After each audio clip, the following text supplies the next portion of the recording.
If we are sticking to the strictest form of the rules laid out, we are still all continuously playing the game. And at the end of the day, the real winning is completely forgetting that the game exists. Therefore, I've ruined it for most of your audience. Julia Schifini and Amanda McLoughlin are the hosts of the podcast Spirits, a history and comedy show focused on mythology, folklore, and urban legends. Each week they pour a drink, hence the Spirits double entendre, and deep dive into stories similar to the ones we cover here. On this episode, my new friends tell me the history of an early 2000s fad called the game, a big-time phenomenon that somehow completely passed me by. And I do hate to inform you of this, dear listeners, but you have already lost the game. I'm your host, Chelsey Weber-Smith, and this is American Hysteria.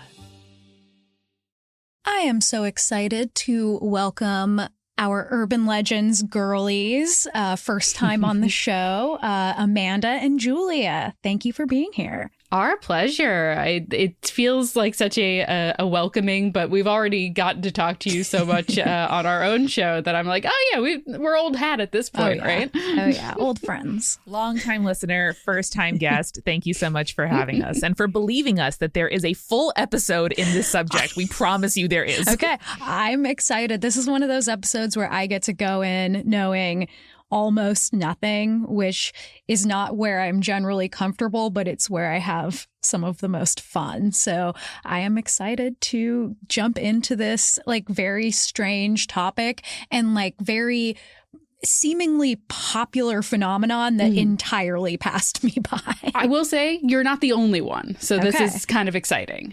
Okay. Well, why don't you take it away? Let's get started. Yeah. So, Chelsey, I'm about to piss off a lot of your audience by telling them, unfortunately, they just lost the game. Darn. Reset the clock. Reset the clock. Reset the clock. Reset the clock. Right, reset the clock. So I really wanted to do this because we were talking about urban legends and stuff when you were on Spirits, and I mentioned the game kind of offhandedly as a thing that I had assumed everyone knew about. And then you told us, I have no idea what that is. So I'm very excited to not only give you a deep dive on the game, but also the history of how it began, where it might have grown from, and whether or not we're still playing today. Ooh, okay. All right. I'll tell you, I'll be playing till the day I die, Julia, because you and I met in preschool, and very occasionally one of us will say, I just lost the game. And that's going to happen until one or both of us shuffles off this mortal coil. Yeah, that's true. Yes, right on the deathbed. Last words. Oh my God. Wait, I didn't even think about putting it on a tombstone. Oh, okay, no. already I have to rein myself in. Yeah, Right. okay, all right. Rewind. So for your audience who might not know what I'm talking about, for you, Chelsey, as a reminder, the game is essentially a mind game where the point of the game is to not think about the game. And to think about the game, it means you lose the game. So there are 3 rules to the game. They're pretty simple, I would say. Number 1 is everyone is playing the game. Sometimes it is specified as everybody in the world who knows about the game is playing the game, but sometimes it's just everyone is playing the game. Okay. You also cannot refuse to play the game. You are always playing the game. You can never stop playing the game. Okay. Exactly. There's no opting out. Yes. It is a little creepy. I like it. Yeah. Rule number 2 is whenever you think about the game, you have lost the game. Now, by losing the game, that doesn't disqualify you from playing. That is not the end of the game. It's just you've lost and you continue on. Okay. Now, rule number 3 is losses must be announced with the phrase, I just lost the game. And in my experience, this was done verbally, but as social media became popular, and that's a very important part of this story about the game, is social media becoming extremely popular. As social media became more popular, especially like during our high school career, posting on social media that you lost the game became more and more prevalent. Okay. But basically, the point of the game is to make other people lose the game. Yes. I'm getting that. I'm picking up on that. Gotcha. So I learned about the game in high school. I want to say it was probably freshman year of high school, which means it was about 2006. Amanda, do you remember the first time you heard about the game or remember starting to play the game? Yes, my next younger sibling learned about it when we were both in elementary school. We're about 18 months apart in our birth order. So anytime they learned something before I learned it, since I was older, it was a huge deal. So we learned it in elementary school, but firmly by middle school. By the time it was, 2004, and we were in, 7th, 8th grade, that was firmly the game territory where someone would just say it randomly in the middle of math class and everyone goes, ugh. Yeah, and it's interesting because, like, in my mind, it was something that everyone I knew also knew about. Like Amanda just said, you would say in the middle of the group, I just lost the game. Everyone would groan, say it as well, and then you would move on. Okay. And I wanted to, like, confirm my biases a little bit in terms of the timeline of things. So this morning, as I was kind of putting the finish on the research, I texted my husband. I was like, hey, baby, like, when did you hear about the game for the first time? And he simply didn't know what I was talking about. Wow. Which is wild to me because we are high school sweethearts. We went to the same high school and middle school. There is no reason that he shouldn't know about the game, but he doesn't. Okay, I have a question. Yes. Is your husband older? No, we're the same age. Interesting. Okay, because I graduated in 2006, so I'm a little bit older, and I'm wondering if it was one of those things that I was just a little bit too old, or if I was just doing something completely different with my life that wouldn't have exposed me to the game. But it just seems weird. It just seems like maybe it wasn't a West Coast thing. Were you all on the West Coast, or where were you? We're both on Long Island. Okay. And maybe that comes into play. Yeah. Okay. Yes. And I did text two of my other friends who also grew up on Long Island, but were like in different schools, slightly different age ranges. One friend slightly older than me. He remembers hearing it in 7th grade around like 2003, 2004. Another one of my friends who is slightly younger remembers hearing about it in 2005 when she was in 5th grade. Okay. And this does feel very like late elementary school, middle school, like fodder for fun. Like it just feels like that's the right age to get involved in something like the game. Yeah. And it's so interesting, too, because like in doing the research for this, I've listened to a couple of different people like recounting their experiences with the game and stuff like that. And the first one I listened to, the guy was like, yeah, I first heard about the game in college. And I'm like, what? How? Okay. That seems wild, you know? Yeah. Okay. But interestingly, the person who said they first heard about it in college heard about it while they were traveling through the UK, like backpacking through Europe during their college career, and that is going to become important later.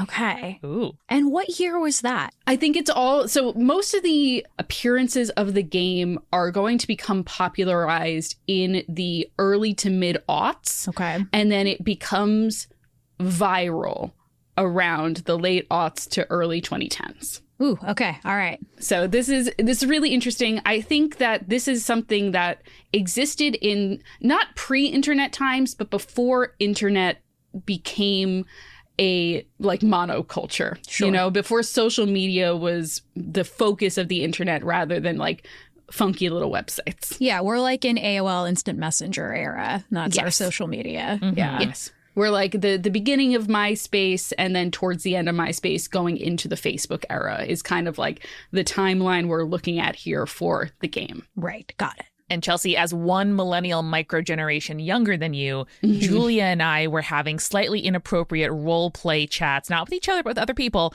on Neopets. So that's what we were doing with our internet connection. Yes, correct. I couldn't even tell you what a Neopet really is. That's fair. That's fair. It doesn't matter. They were simply chat forums. And I need to stress to you that we're only 4 years apart. You know, that's the wild part. It is wild. I know. Yeah. I know. Things move fast these days. Yeah. So the peak of the game, again, late aughts, early 2010s, particularly it's as this more like centralized social media platforms become more popular. Talking the late stage MySpaces into Facebook, and then the height of Facebook groups in particular is kind of when the game became extremely prevalent. Also, like YouTube as a growing platform. Important to kind of know what the internet landscape was at the time. All right. This is kind of when we started seeing like the beginnings of virality on the internet, like the viral video, the viral post, the growth of the internet meme. This is the peak ecosystem that the game is developing in. And so the game is a great example of how quickly something could spread and gain traction, not only from word of mouth, but also on the internet. So a lot of us were hearing about the game either through social media networks, or as I like to refer to them and have seen it online referred to as the network of cousins. Oh, yeah. Uh-huh. This is what we're talking about when we're like, everyone in the United States knew about the Marilyn Manson rib story, you know? And it is cousins calling across the country. You're like, Exactly. oh, well, it appeared here. How it just must have popped up in some sociological phenomenon, which I agree with in some ways, but I think the cousin theory is usually the real answer. That's so cute, because I was like, what are you going to do? Go to camp? Like, I didn't go to sleepaway camp. That's I what didn't I'm have camp saying. friends. Like, when did I talk to somebody from California? Like, not until YouTube, not until the internet. Yeah. So true. But your network of cousins might have gone to camp, Yes. and those camp kids came from all across the country, and then you have a real parent trap situation going on. Julia, my cousin who was older and in AmeriCorps and stationed in New Orleans, that's the cousin who had all kinds of new curse words. And I was like, I haven't even heard of these. And then I realized they're French. That makes sense. So that cool. checks out. So cool. So one of the reasons that the game becomes so popular is because of this website called losethegame.com that was run by a man from Cornwall named Jonty Haywood. It's giving pseudonym. And Cornwall, England. Cornwall, England. Yes. Okay. So Haywood claims that he first heard about the game in 2001 in Cornwall, though there have been claims by a man in London who said that he invented the game in 1996 with the aim, quote, of annoying as many people as possible. A valiant thing to do. Valiant effort, for sure. So the first reference that we can find on the internet about the game dates back to 2002. But again, because of how decentralized the internet was back at that time, it didn't really reach its virality until those late aughts, early 2000s. And people were being, as they often are with such memes, kind of weird and wild about it. There's a 4chan thing that happened where they managed to get the Times top 30 people to spell out something and then the game. Whoa. With as an acrostic, where they in order, they were like, oh, it's this word and then end the game, which is extremely funny. Wow. Yeah, that's impressive.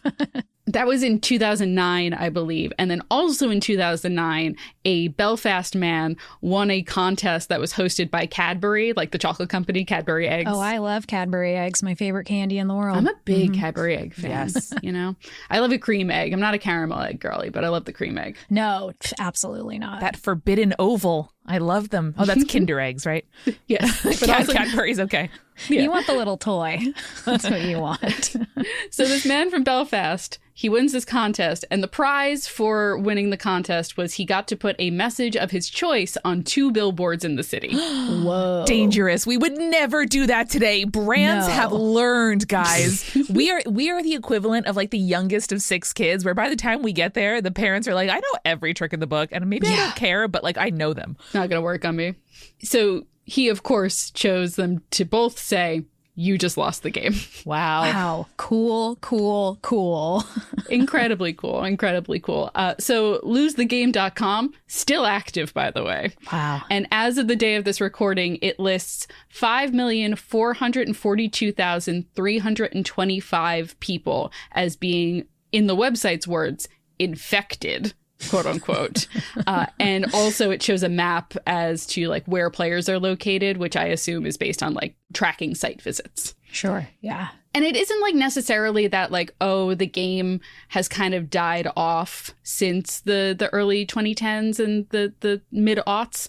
On TikTok, RIP to TikTok as of, the time this episode comes out probably. Especially during the COVID lockdowns, the virality of the game saw an uptick. It became a trending meme to either tell your audience that they had just lost the game or to announce in a video that you yourself had lost the game, thus making everyone else lose who watched the video. So COVID entertainment was going on shitty little walks Yep. and playing the game and bird watching. Yep. This is what I feel like everyone got into. Okay. And trying unsuccessfully to like gather friends to do some kind of Zoom game night. Mm-hmm. Totally. And watching Love is Blind as a collective nation. Yeah. Yes. We all got really into Tiger King and Queen's Gambit. You know. That's all we had. Yep. That's all we had. And the game. We also had the game. So, Chelsey, as someone who wasn't exposed to the game and quote unquote infected with having lost it or having played it, does this strike you as fun? Like what are your initial reactions to the game and all it entails? It does not strike me as fun, mainly because I don't know how I like a game with a strategy. I guess the strategy is to make people lose. So that part is fun. But I don't know how you win while actively playing it to make others lose. That feels like there's no possible way to do both of those things. So I don't know how to play the game, really. That's a very interesting thought process about it. And I want to come back to that as we sort of dive deeper into where the game came from, because I listened to a couple of interviews regarding the history of the game, and I think that thought process is very interesting and kind of goes against the original intention of the game. Okay. To give us a little bit more background, we're talking about this right now as something that has been like popular from the last like 20 years or so, a little bit longer, maybe like getting closer to 30 years. But this really isn't a new thing, this idea of trying to avoid thinking about a certain thing, right? Like I've always heard of it as the pink elephant paradox, right? Which is the idea of like, I think the original quote is from Kurt Siedemack's City in the Sky, which is, quote, "Tell a man he shouldn't think of a pink elephant and he can't get the beast out of his mind." Yeah. So the idea of like, the minute I say, don't think about that, you immediately start thinking about it. It's actually an even older quote from Dostoevsky in 1863. Oh, Julie, the moment you said that, I said, of course it's Russian. Of course it's Russian. I know. Yes. So the original quote is, "Try to pose for yourself this task, not to think of a polar bear, and you will see that cursed thing will come to mind every minute." Absolutely. Absolutely, right? Yeah. This is a studied phenomenon called ironic process theory. It's called IPT. It's got a theory name. I love that. It does. Okay. Basically, it's essentially saying that when an individual intentionally tries to avoid thinking of a certain thought, a paradox occurs because the attempted avoidance fails, and it even causes the thought to occur more frequently and more intensely. Okay. It was first studied by a man in 1987 named Daniel Wagner, and he took 34 participants, sat them down for 5 minutes, and told them not to think about a white bear, obviously inspired by Dostoevsky. If they did think about the bear, they were told to ring the bell in front of them, and they rang it frequently.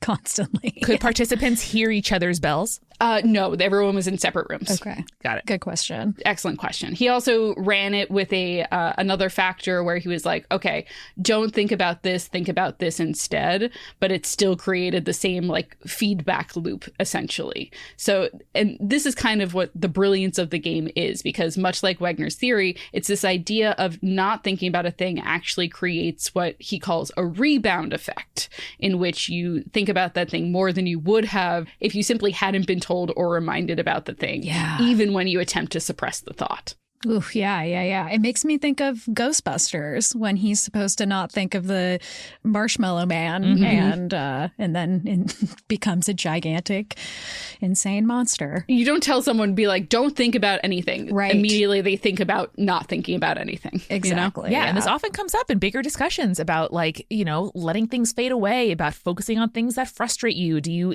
integrate them into your life? Do you let it go? About quitting things, sobriety. Like there are so many ways in which this phenomenon is really something humans deal with all the time. Yeah, and IPT is particularly studied for people with like OCD or compulsive thought disorders or like compulsive eating and stuff like that. Like it is really like a thing that has been pretty studied substantially at this point. Yeah, that makes sense. I did not make that connection. That's cool. There you go.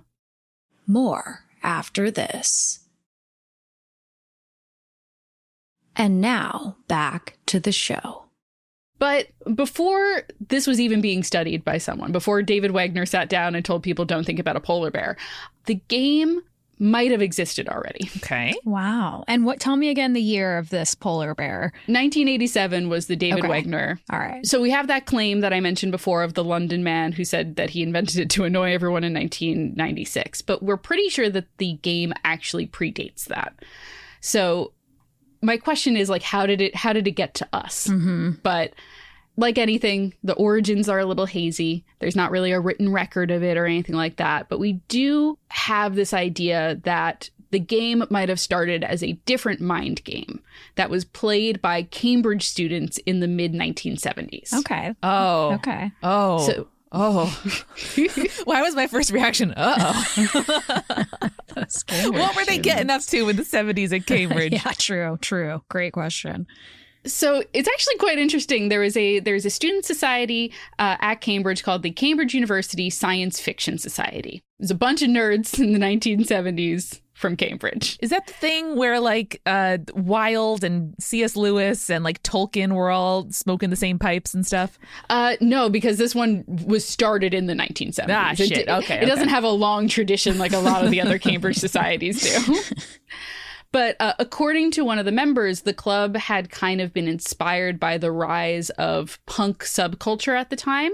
And they really wanted to use the like aesthetic and ethos of the movement and specifically like use it as a way of channeling how mathematics were studied and how like game theory was thought about. Cool.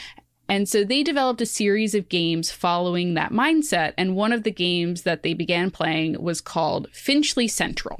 Okay. Now, for people who either are from like the London area or have visited there before, Finchley Central is the name of one of the tube stations. Got it. Now, Finchley Central was a mind game that, again, predated the Science Fiction Society by a few years. It was created at least in 1969, if not before that.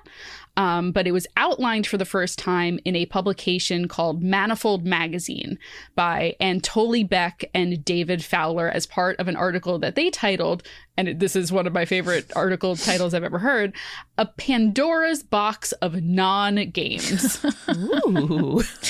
Sick title. Fun box to open. If you'll indulge me, I want to read the introduction to the article about the games. So, quote, "In the study of games, as in many other intellectual pursuits, one of the important problems is to find the question." And that's all in caps. Sure. "When the question has been found, the answer may be sought in good time. In game theory, there are simple games like the matrix games and very, very complex games. Today, the center of game theory is occupied by the theory of cooperative games, in which it is not yet known what an answer would be, much less how to find one. We will include below a few simple cooperative games. In addition, we will exhibit some things which are almost certainly games, except that they are so ephemeral, so indistinct that they defy analysis. Unlike chess or Go, where the complexity arises from the multiplicity of possible strategies, the difficulty here arises because of the great simplicity." Okay.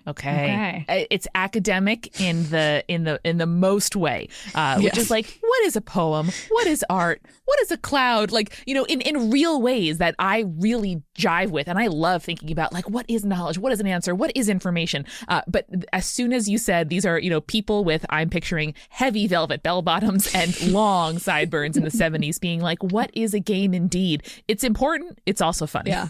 It's also funny. I just love that. It's so ephemeral, so indistinct. Yeah, it's very like academic smoking shitty 70s weed vibe to me. That's the vibe. That's definitely the vibe. So they go on to describe the first game, which of course is Finchley Central. And so this is how they describe how to play Finchley Central. 2 players alternate naming the stations on the London Underground. The first to say Finchley Central wins. It is clear that the best time to say Finchley Central is exactly before your opponent does. Failing that, it is good that he should be considering it. You could, of course, say Finchley Central on your second turn. In that case, your opponent puffs on his cigarette and says, well, shame on you. Ooh. That's the end of the game. That's the end of the game description. Okay. We have some like old sportness, right? Of like Yes. a gentleman's game. Yes. Yeah, so basically like all this being said, the objective is to say Finchley Central, when really there is nothing stopping either of you to say it at any point in playing the game, but it's considered bad sportsmanship because saying Finchley Central ends the game. Wow. Okay. So it's like uncouth to actually win the game. Yes. Okay. Or to win it too soon. It's like we want to continue going for as long as possible. So to say Finchley Central too early, you're like, oh, you've ruined it. Yeah. Okay. And I must point out a very live topic in the games community, in games discourse. Julia and I have a Dungeons and Dragons podcast. Shout out, join the party. And constantly on Blue Sky right now in 2025, people are debating like, oh, but like it sucks to win at the expense of fun. But like, is it a game if the only point is fun and you're not going to win? Like, this is really a very live thing that has not gone away in 50 years. Yeah, Yes. and it makes sense. It's a great question and a great thing to think about because it's absolutely true. It's not fun to win too early. Yeah. You're like, oh, all that build up for nothing. You know what I mean? Yeah. But then I guess it becomes like, when do you win the game? Exactly. Right? Yes. Okay. Yeah. Or I should say Langley. Finchley. Finchley Station. Yeah. Yes. That does make me want to publish a version of this about DC Metro stops because nobody loves the DC Metro more than the users of the DC That's Metro. true. And so I feel like that would be very popular. I think you should do it. Incredible. There is another version of Finchley Central that has a different name. It was popularized on the BBC radio show I'm Sorry I Haven't a Clue, which is the title of the BBC radio show. Okay. Oh, the Brits. It doesn't really differ all that much in the rules other than like the point of the game is to entertain the audience rather than like actually winning the game. So now we're fast forwarding out of 1969. It's the mid 70s again. Finchley Central is the game that is being played by the Cambridge University Science Fiction Society members.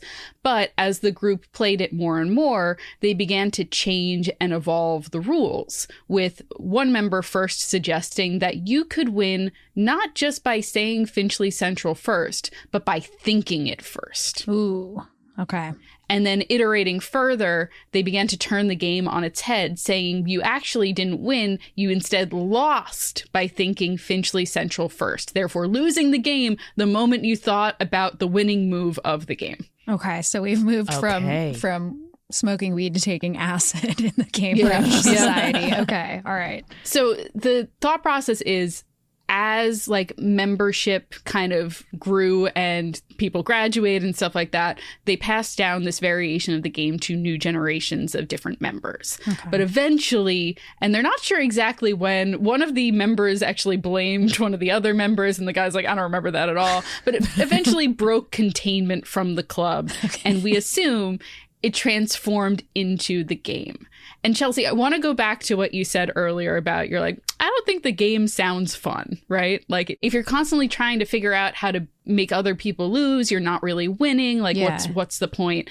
And in an interview with one of the like original members of the Science Fiction Society, the American interviewer was like, so like if you win, and the guy's like, no. There's no winning. That's what's funny about the game. That's the point of the game is no one wins. It's only losing. Yeah. So I think it is a very like almost weird British wit idea that like there is never any winning. And it's really the American mindset of like, but how do I succeed? How do I win? Interesting. You know? Yeah. Why do I do this if I can't become the best at it? Exactly. And become a billionaire. The British punk subculture also makes a lot of sense to me here, because as you're describing it, Julia, I'm like, oh, that's my definition of cool, is not trying, not caring, and just being effortless.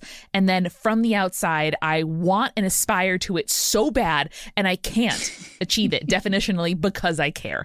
And so I love that it's like, whatever. Okay. Like the only winning is not to care. And I'm like, but I care so much. Yes. Yeah, I think that's the big philosophical difference between us. Yeah. So part of the transformation from Finchley Central to the game, this is where it becomes the murkiest. We really don't have any sort of written record between the like late 70s to the 1996 man claiming that he invented the game, right? And I think that part of the reason that Finchley Central transformed into the game has to do with it breaking containment, I'd like to call it, and escaping outside of Cambridge and then the greater London area. So again, remember, you lost Finchley Central because you thought of Finchley Central. But Finchley Central doesn't mean much to someone who, let's say, like in the example of Jonty Haywood, for example, is from Cornwall, or if you're from Ireland, or eventually, as we know, it will eventually get across the pond in the United States. Like, Finchley Central doesn't mean anything for two girls from Long Island. You know what I mean? Yep. No, but if you said Penn Station, I'd be like, shit, because I think of train stations and that comes to mind for me very quickly and obviously. And that's like that's why the game was so centralized at first. But I think it becomes decentralized because you need a way to like make it more universal. Like, you're no longer like riding on the tube, you see Finchley Central and you're like, ah, shit, I lost. You need something that is easy to think about in the day-to-day. And that universality is why I think the game becomes the game and why it becomes so popular so quickly and why it spreads so quickly. Yeah. Yep. So I think that is like a really interesting way to like see where it came from and how it had to change in order to become this thing that is, according to youlostthegame.com, a worldwide phenomenon. And I like this kind of a like changing and occurring in the 90s because it almost reminds me of like Scream, the movie, where it's like the movie within the movie, it becomes really meta. Like, no longer are you thinking about something outside the game. You can't think of the game, which to me is very 90s. Yes. Self-awareness culture. Yeah. It's very postmodern. It's not just we're playing the game, but we are so, evolved and alert and aware that we can comment on the fact that we know the game. And again, I'm saying it with a little bit of distaste, but a lot of loving it because I love that shit. I read Thomas Pynchon. Like, come on. Of course. Yeah. Now, I didn't mean to like admonish you for thinking like, oh, how do I win the game? Like, I didn't want to be like, oh, Chelsey, you have a real American mindset about that kind of thing. It's okay. You can admonish me. But that is like a general question that like people have asked, especially as it went from Finchley Central to the game. So the question of how do you win the game? The answer really is you don't, but there are variations of the game rather than it being that kind of never ending, you're constantly doing it until the day you die and Amanda's going to put it on her tombstone style. There are some people who like would say the argument that you are winning the game simply by temporarily forgetting about the game. In which case, the victory does feel kind of hollow. Yeah. Because you're like, wait, I forgot about the thing. So I was winning that whole time, but I forgot that I was winning. I can't process that I am winning. So am I really winning? Yeah. I've also heard that there is a additional alternate rule to the three that I listed at the beginning of this episode, in which a winner is, albeit temporarily, achieved. So this additional rule states that when someone declares that they have thought about the game and therefore lost the game, there is a temporary immunity period where other people can think about the game without necessarily losing, which then makes all of the other people around the person who announced that they lost winners. Okay. But again, I would say it is considered a controversial rule among the players of the game. Among the purists, yeah. Among the purists, yes, for sure. But also, like, there is something to be said about the universal spirit of someone in a classroom saying, I just lost the game, everyone groaning and saying, I just lost the game. You know what I mean? I do like that, yeah. That was probably very annoying for teachers. Oh, yes. Yeah. It must be. Julia, that also reminds me of my knee-jerk reaction to you bringing up social media in the beginning of this episode, which, again, we graduated high school by the time Twitter was kind of mainstreaming, so it wasn't quite as present for us. We certainly had Facebook, not Instagram yet, and Twitter was kind of gaining popularity among the more online of us. But I find it against the spirit of the game to use social media. To me, the point of it is the crossing of just sort of happenstance with people that are around you. And to me, pranking someone, putting it on a billboard, doing anything at scale kind of subverts the fun of it. But maybe that's just like an analog and unupdated attitude of mine. Well, that's also really interesting, Amanda, because one of the popular types of videos, I'll say like a video meme perhaps, was like elaborate pranks in order to make someone lose the game. Okay, that's the fun. Rick-rolling phenomenon. Yeah, exactly. I was going to say it's very Rick-roll, yeah. Doing like a Rube Goldberg sort of machine that like you watch the whole video, it's like 5 minutes long, and then at the end like a scroll unscrolls and it just says you lost the game. That's funny. See, I like that. That pisses me off, but that's funny. So maybe funny. what I want is effort. Okay. Yeah, creativity. Yeah. Do you blame the Belfast man who won that contest and decided he's like, I'm going to make everyone lose in Belfast? No, I admire the cheek. So this is good. I'm unpacking a lot of contradictions in myself. Yeah, That's good. There we go. That's I good. like that. I like That's what that. this show's for, yeah. So we've kind of made allusions to the fact that the game goes on forever until we all die in the heat death of the universe. Mm-hmm. Not necessarily true. There were a couple of supposed proposed endings, right? Okay. So one of the most prevalent ones that I've seen is that the game will end when the Prime Minister of the UK announces, on TV, mind you, that the game is up. Wow. Okay. Oh. Okay. And honestly, we haven't had a true millennial as Prime Minister yet in the UK, I No. don't think. Oh, God. I just remember that millennials would be president one day. Oh, boy. Okay. It's too much pressure. But when we do, they have the opportunity to do something very funny. Uh-huh. A couple of other ones from early sources said that if the Queen of England announced it, the game would end. She'll Sure. never do it. Well, she can't now. Can't now. Also, if the Pope announced it, that's another I option. could see him doing it. I was going to say could Pope do it. Francis would be the I Pope to could do see it. Yeah. Pope Francis would be like, this is causing discord among our youth. Like, let's get this over with. I'm going to say it in Spanish, then Latin, then English. It's over. The Catholic Church is just bleeding members. We need to bring in the youth any way we can. I think if Pope Francis had been Pope in 2009, he would have done this. He might have done it. Yeah, he was very online. Instead of that vampire we had. Benedict, yeah. Yeah, Benedict the 14th, I think. Yeah. Yeah. Scary. Oh, yeah. Yeah. And then there was also one last one because, the internet, it's the late 2000s, it's the early 2010s. Everyone was obsessed with Chuck Norris. So they said only Chuck Norris could end the game. Yeah. That wasn't like our finest time in millennial culture, the Chuck Norris era. No, not really. No, I feel like that coincided with, or maybe he was on the tail end of the bacon era. Oh, yeah. Which I know is partially, from the pork lobby to like make us buy otherwise undesirable pork products to like white Americans, like pork belly. Mm-hmm. But I just had a image of Chuck Norris like karate chopping through a piece of slab bacon, and on the slab bacon is written, or perhaps tattooed, "I just lost the game." Wow. Perfect. And he's got a little finger mustache tattoo. Of course. Naturally. More after this. And now back to the show. So my final point is there has been an argument that the game has already ended. So in a 2008 webcomic from XKCD, you are probably familiar with the art, if not the webcomic itself, in a single, very simple panel titled Anti-Mind Virus, it just reads, "You have won the game. It's okay. You're free." Wow. I'm going to share it real quick with you guys just so let you me see can this. you can see it. But it is hilarious. Wow. Wow. Yeah. Just simple. Just really simple. Yep. I love that. They're like, be free, friends. Be free I'm from sure the it game. didn't work. Yeah. Yes. Classic XKCD from that era as well. That's like the homepage of the internet in many households in, the aughts and early 2010s. Yeah. For sure.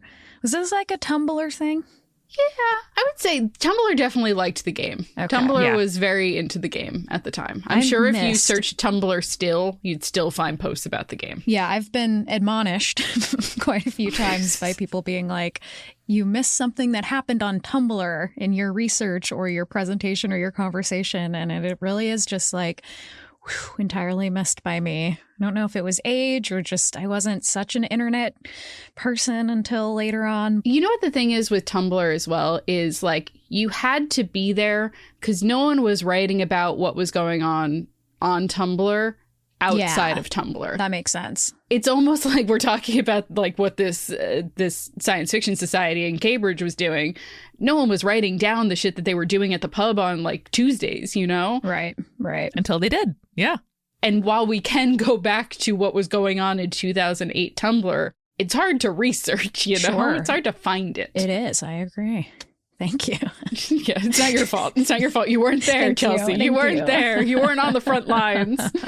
So all this to say is if we are sticking to the strictest form of the rules laid out for the game, we are still all continuously playing the game. Mm-hmm. And at the end of the day, the real winning is kind of completely forgetting that the game exists.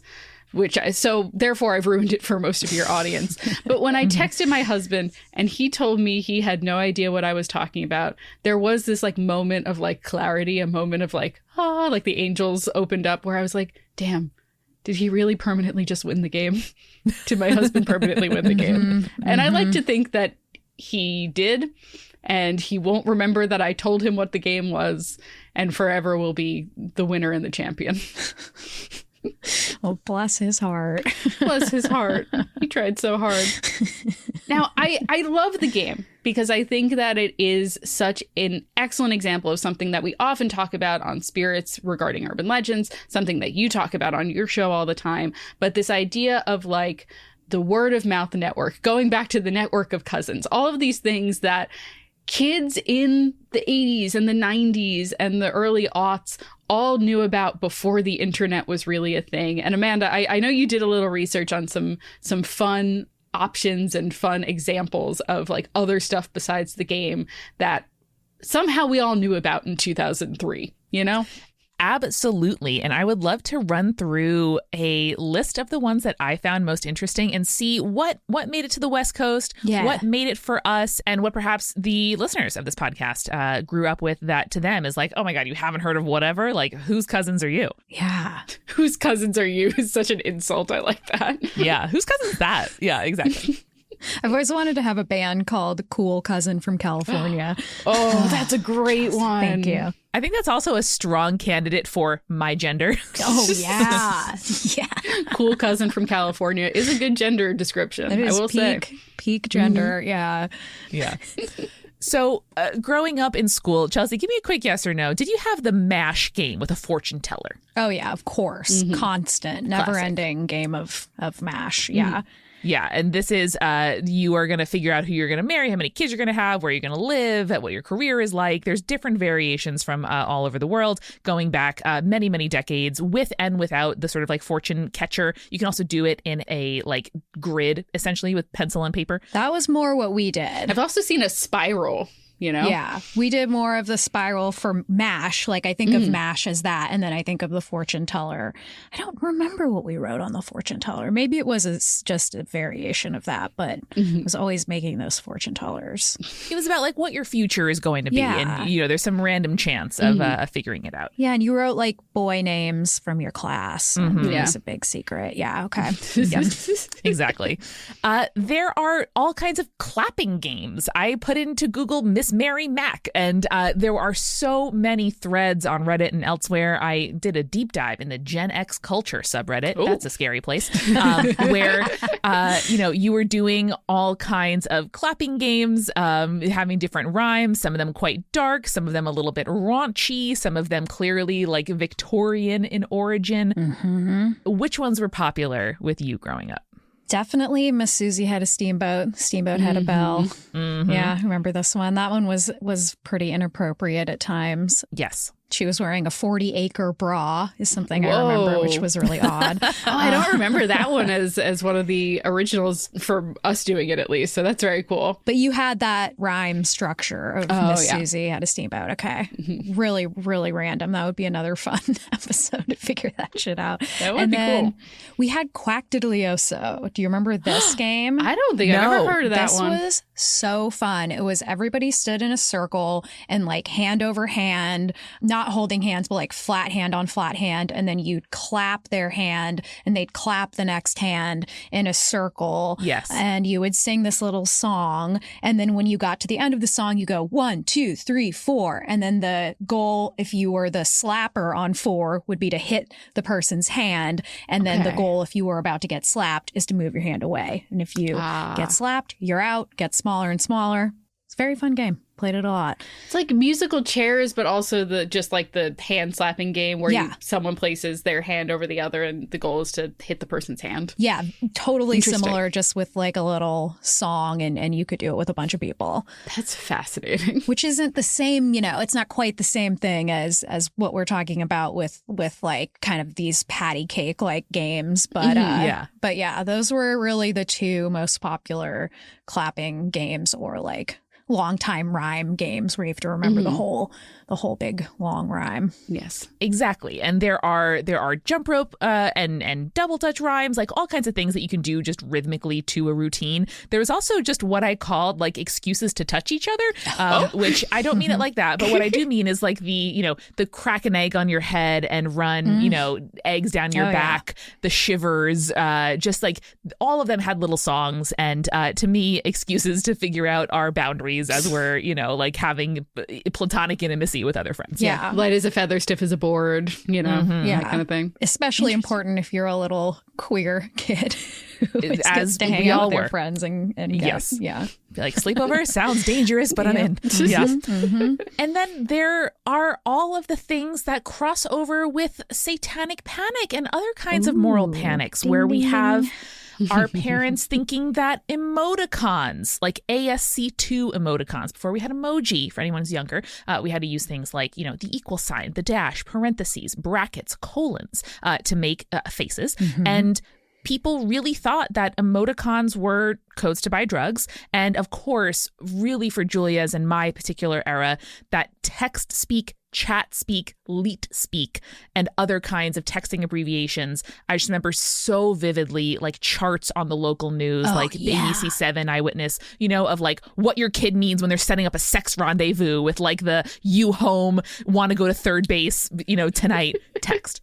Yeah. Which like we make fun of all the time still on the internet. Like it's so frequently that you're like, is your child like texting about, and then someone will replace it with like Lord of the Rings, something like that. And then they like would make up all of the abbreviations and what they actually meant. Like LOL means not laughing out loud, something very silly. My grandma uses it for lots of love. Yeah. But I mean, people like they would take it and make it like the most lurid, gross thing. Yeah. And it's like, stop doing this. No 12-year-old is thinking this. Like, this is before we could access porn that easy too. Yeah. Like we didn't know about this stuff. Yeah, sounds like an adult problem. Yeah, really weird. Seriously. I wish I knew that retort when I was young. But the chat speak, leet speak led me down a beautiful rabbit hole of written codes that freaked parents out. There are some in different languages. So in Japanese, there's the heno heno moheji, which is a face drawn by Japanese school children using hiragana characters in the Edo period. This shit is old. Let me send this link to you right now. All right. Look at him. Oh, he's not scary. So these are 7 hiragana characters, and the first 2 are the eyebrows and the eyes, etc. And it usually symbolizes like a sort of just a person's face, like the equivalent of like a stick figure. Like this is an Edo period, just like stick figure guy that you make out of letters. Right. And then it's still like used as graffiti today, which is kind of really cool. I love that. Oh, you'll see it all over. This, in turn, led me to a French version, tête à toto, which is a math equation. Now, I don't know why the French went in specifically a math direction, but this is a real meme because there are all kinds of variations. I like this one. So this also has a rhyme. So you draw this, you're basically adding together zeros, and then you make it in a bigger 0 with an equal sign. And it looks kind of like a skull with glasses on and like a weird mouth and an equal sign. But you recite 0 plus 0 egal la tête à toto.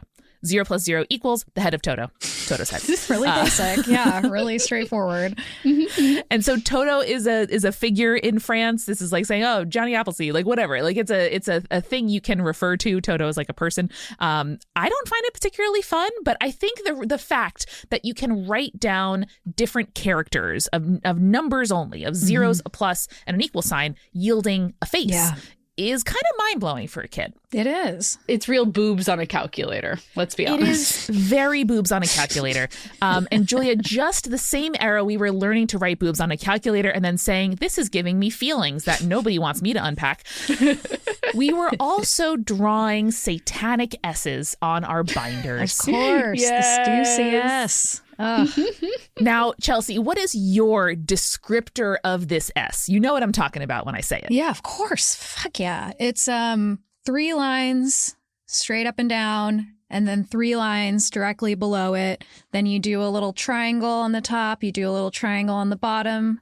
Yep. Then you cross it, and then you'd mess it up sometimes and you get it backwards and you'd be so mad. And you'd erase it. But I always drew too hard, so it looked like shit after I erased it. Yeah. I'd scribble. But it was everywhere. And every single listener of this show, I almost guarantee knows what we're talking about if they are of the millennial generation. For sure. Exactly. And this, you said you described it as the Stussy S, right? Yeah, which I think is a name that was very recently given to it, like upon reflection of like, what were we doing? What was that? There's no academic literature to draw from here.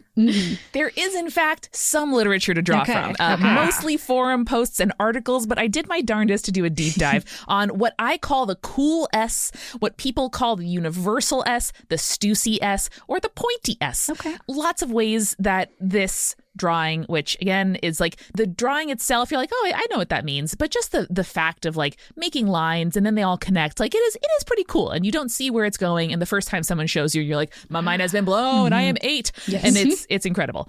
Now, people did originally think, and the people who think this really think it with full conviction, that this is from the streetwear brand Stussy, which started in California, 1980. And happily, a journalist, Julian Morgans, researched this for a story in Vice in 2016 and talked with someone who worked with the guy, Sean Stussy, in 1985. Ooh, okay. And was like, hey, people keep saying this. I've been drawing this S my whole life, too. It predates Stussy. It's not about us. The logo looks a little bit like it. So that's why people thought originally, oh, well, maybe it's like the streetwear thing. I'm looking at it. Please. I'm going to compare.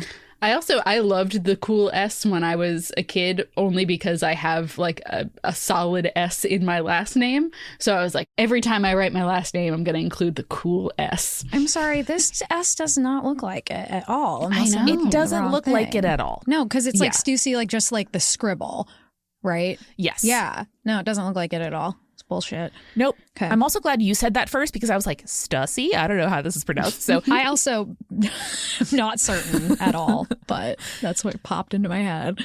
Every time, inevitably, the cool S is mentioned on, again, Reddit, in a comment thread, anywhere on the internet, somebody will say, no, actually, it's for Superman. This is the one I remember hearing the most, which is that people were like, oh, no, that was the original Superman logo. Happily, journalist Julian Morgans also reached out to DC and they said, no, there's no logo that matches this. Yeah. It's very pointy. It's not giving like, 1940s like Superman origins. But people, of course, as this is a phenomenon rising in popularity in the 80s and 90s, found a way to tie Satan to it. They, of course, said that it was an S for Satan worship. That's why it was so spiky. That's why it was like revealed over time. It's about how the devil can draw you in, and individual actions that you do. You might not think that taking a hit of weed, for example, Amanda, when she was 14, will lead you down a path to terrible, crippling addiction. But, it will. And so it was really that like, oh, kids are using this to show each other that they love Satan was because Satan starts with an S. Yeah, of course. I also saw several people say like back in the day that their school banned the cool S because they thought it was a gang sign. And they were like, oh, well, we can't have the Bloods or the Crips in our schools. And they're like, that has nothing to do with anything about this. Exactly. Concurrent panics happening there with gangs and Satan. Exactly, guys. Don't worry. People thought it was a gang sign in LA, the Soldados. And people were like, no, we have signs. Yeah. This is not one of them. Not one of them. Do you think we have time to draw that S? No, they sure don't.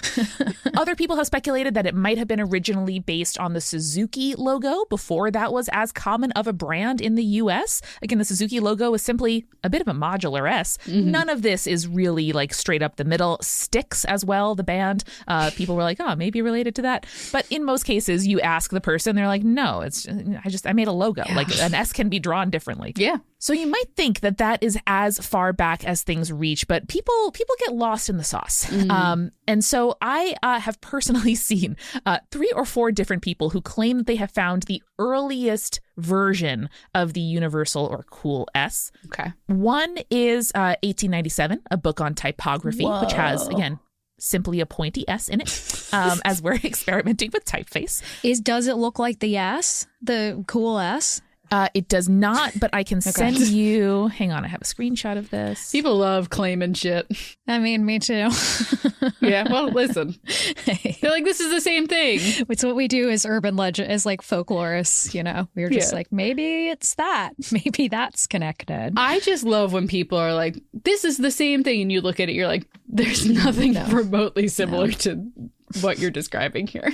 So, Chelsey, that typeface book was uncovered by a wonderful YouTuber, Let Me Know, who published a very widely viewed video in 2020 on the origins of the cool S, which I loved. And that was as far back as they got. But others have uncovered a painting called The Ambassador by Hans Holbein. It is from 1553. What? And I just want to get a quick vote here, a quick little poll. Okay. Do we think this looks like the cool S? Okay.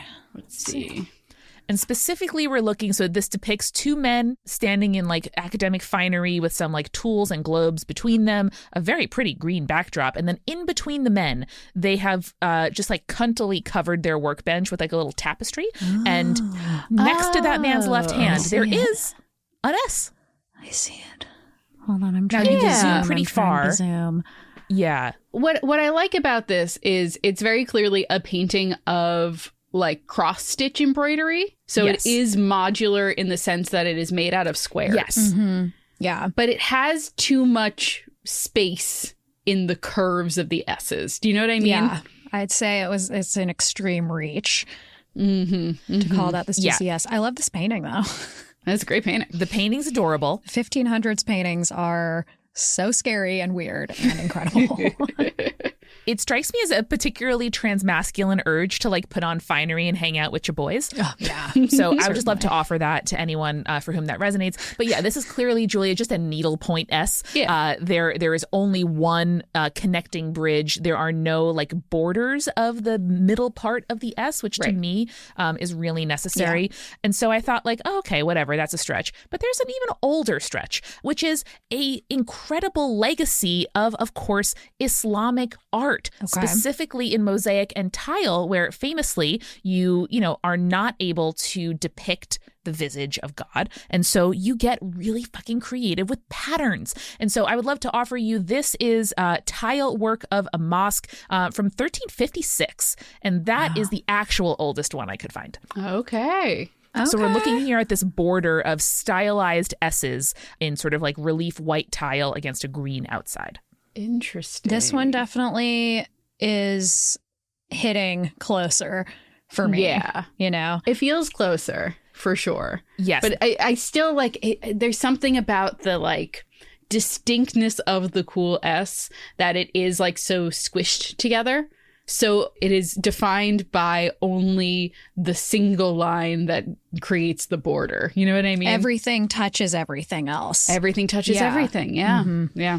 Julia, I'm so glad you brought up how the cool S is legally distinct from other S's, because as everything ends in a capitalist hellscape, which I think is the appropriate note to close this episode on, a guy has, in fact, trademarked the Cool S and is selling officially licensed keychains, carabiners of the Cool S, which is a good application of the Cool S, I have to say. Okay. From his patent application, let me send you an image of that. Is he suing people? Not yet. All right. But he could. Not yet. Okay, we'll see. Amanda, I think I did also see this one, and I think that he said in an interview, he's like, I don't want to sue anyone. I was like, that doesn't mean you won't, though. I have a little more on him. Yeah, give me just one second. Okay, good. Oh, look at the paperclip. Yep. Yes, Julia, excellent. He is, in fact, using an S-shaped paperclip on his U.S. patent for, again, typically a U.S. patent will then display like a very intricate diagram of a cell or a circuit or like a loom. Mm-hmm. And in this case, it is simply an S that's drawn, which is very funny. It's also wider than the S's I remember drawing. I liked a skinny, narrow, tall S. Yeah, I think I did too. Mm-hmm. Whatever felt the most challenging, kind of. Yes. Yeah. It did. This man is named Mark May. He filed a trademark on the Cool S in 2020. He claims it took years of litigation after buying the patent or the trademark, off of a college student who was trying to use it as a logo for a line of sensitive fabrics for patients in a healthcare setting. Oh, see, that's kind of nice. And the student said, okay. And the undisclosed sum was paid for the trademark. So this man now has a business that I don't necessarily want to promote, but the Instagram handle does have the trademark symbol in the name. So like to really make you know that it's trademarked. In theory, he could sue anyone else who says he doesn't want to, but he might. I just thought it was incredibly, again, just poetic in a way that few things can be, that the trademark text reads, the mark consists of geometric S shape made up of incomplete triangles, incomplete squares, and one incomplete quadrilateral in the center of the shape. Now, Amanda, can I point out the thing that pisses me off the most about this image here? Yes. Now, there is a thing there that says first use, and then it's redacted. Yes. And I want to know what he's claiming the first use was. Yeah. I would also like to know, there are tons of people on Etsy. If you search Cool S on Etsy, you get over 1,000 things, including a t-shirt that says "Too Cool for Satan," using the Cool S as an S in Satan, which I just think is hilarious. My only gripe is that the sizes get more expensive as you go up, which I think is kind of bullshit. But otherwise, I would wear that. Yeah. No notes. That's damn, dude. Wow. So for me, the legend of the Cool S is alive and well. Again, as recently as 2020, there are 45-minute YouTube explainers being posted about it, and as recently as 2023, Vice News ripped off another YouTuber to claim that this is like a brand new investigation, and had a very widely viewed clip on TikTok where people said, "Oh my God, I didn't know other people did this." Sure. It's the cousin network's alive and well. Wow. Yeah, and of course, it all ends in a capitalist hellscape, like you said. Ain't that just the way? Yeah. I guess nobody's probably patented the game yet. You can't. It's a mind game, Which is beautiful. Yeah. All we have to do is think about it and we're playing, It is nice that it's something that can't be monetized in any way. Can't be taken from us. Unless you make a t-shirt about it. But that's cute and fun. You can do that. You can make a t-shirt that says you just lost the game. It's fine with me. I will say the guy who runs losethegame.com has t-shirts available. So you can go to losethegame.com and buy one if you want. He hasn't trademarked it or anything like that, yes, but you can get one out in the universe. We all have to hustle. It's all right. It's not our fault. We all got to do what we got to do.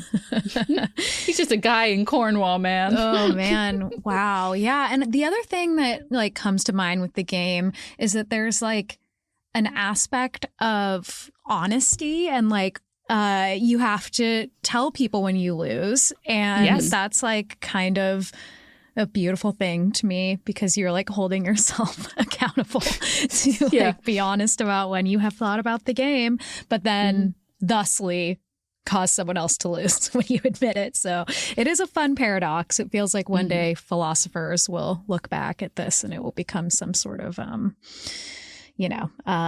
popular paradox or something like that. Yeah. I'm sure some anthropologist in the far, far flung future is going to be like, and they all thought they were playing a game, but no one knew what the game was.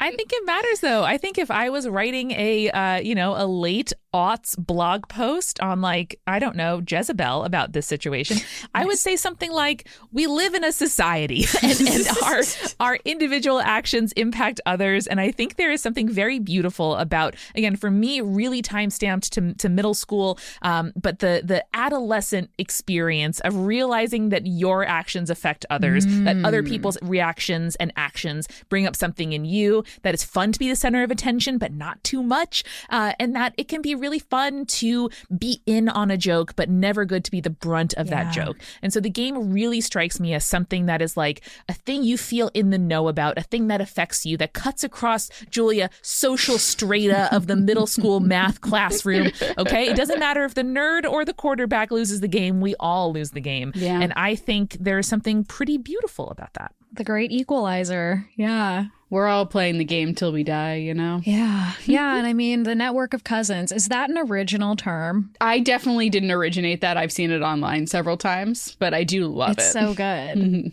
It's so good. I'm going to definitely metabolize that into the show. So thank you for gifting me that term, because we often talk about it. It's like friend of a friend, but I'm always thinking it's more cousin based. Yeah, that's really good.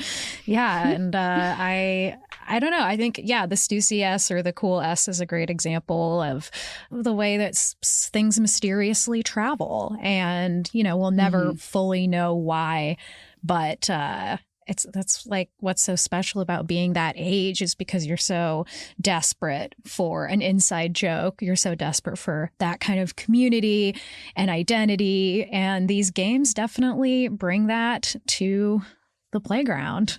And literally. And I think it's the same for urban legends. It's like, you're telling a story, you're becoming the center of attention for a moment, a safe moment, and then you're kind of allowing that to spread out, and other people get the gift of telling that story as well. And in terms of urban legends, we all win. That's what I think. Yeah, we do. We do. Thank you for allowing us to do a deep dive into this. It's something that, in my mind, until you told us on our show, I've never heard of that before. It was so quintessential for my young adulthood. Yeah. And the transition from being a child into a teenager, that I was like, no, I have to do a deep dive on this, because now I need to know why some people didn't experience this and I did. So it was awesome. And I'm so excited to hear from listeners about what they grew up with, what was absolutely ubiquitous. We had Bobo Ski Wattentotten as a hand game. We had different kinds of crafts that went viral, probably from people's camp friends, about, making beaded lizards or friendship bracelets, which my parents thought was Kabbalah related. Everyone did the beaded lizard. Oh yeah, love that beaded lizard. I would rock a beaded lizard right now. So please let us know. Spirits is at Spirits Podcast on all the socials. Yeah, and please, we'll be posting about this, and come comment on Instagram at American Hysteria Podcast and tell us if you remember the game, what you remember. We'd love to hear from you always. It's always fun. So your comments are all just going to be people going, I lost the game. I lost the game. I lost the game. And that's okay. That's all right. We live in a society, people. We're interconnected. We live in a society. We do. Well, thank you both so much. This has been so fun. And I'm going to be thinking about this a lot and constantly be losing every day of my life. Yeah, I was going to say, now you're playing the game, Chelsey. I can't get out. Now you're playing the game. Welcome. Except if that person frees me from Tumblr or wherever they come from.